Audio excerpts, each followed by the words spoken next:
The position you assign an adverb can significantly affect the meaning of your sentence.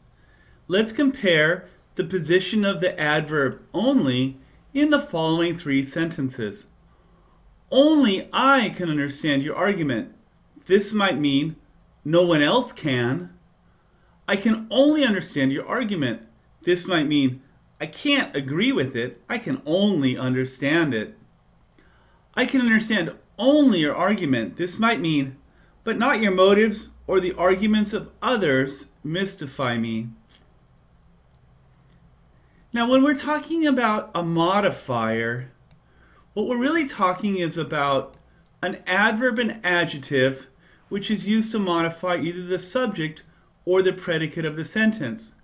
We use words like adjectives and adverbs to say something special about different parts of our sentence.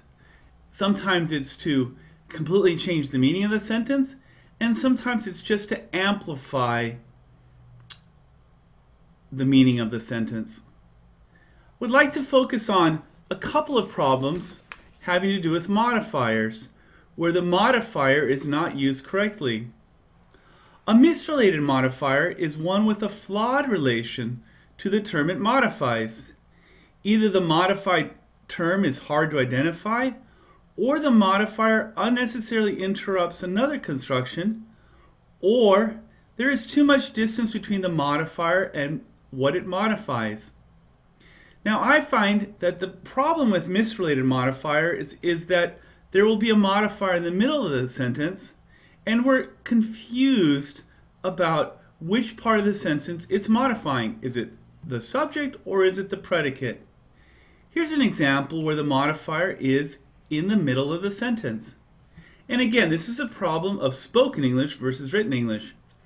In spoken English, we use emphasis or body language to give the listener clues about what we're trying to say with our words. However, we don't have that luxury with written English, so we really need to be careful how we use the modifier and where we place it. Let's give two examples. I can read this sentence as, how Harry silenced the transmission completely amazes me. Now this would refer to how he silenced the transmission. Now I could also read it this way. How Harry silenced the transmission completely amazes me.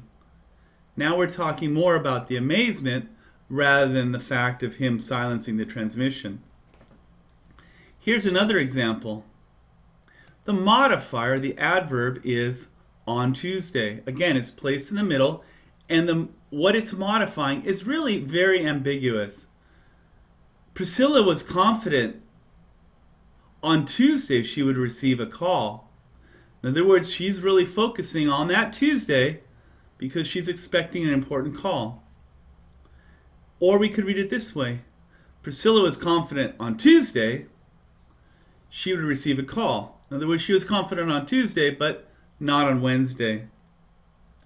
Again, we would really need to rewrite the sentence in order to make the modifier here unambiguous, or at least less ambiguous. The way that we might want to do that is take the modifier and place it at the beginning of the sentence.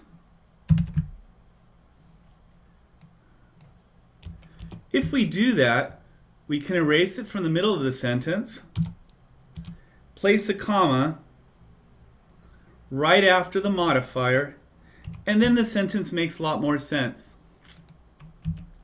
On Tuesday, Priscilla was confident she would receive a call. Dangling modifiers.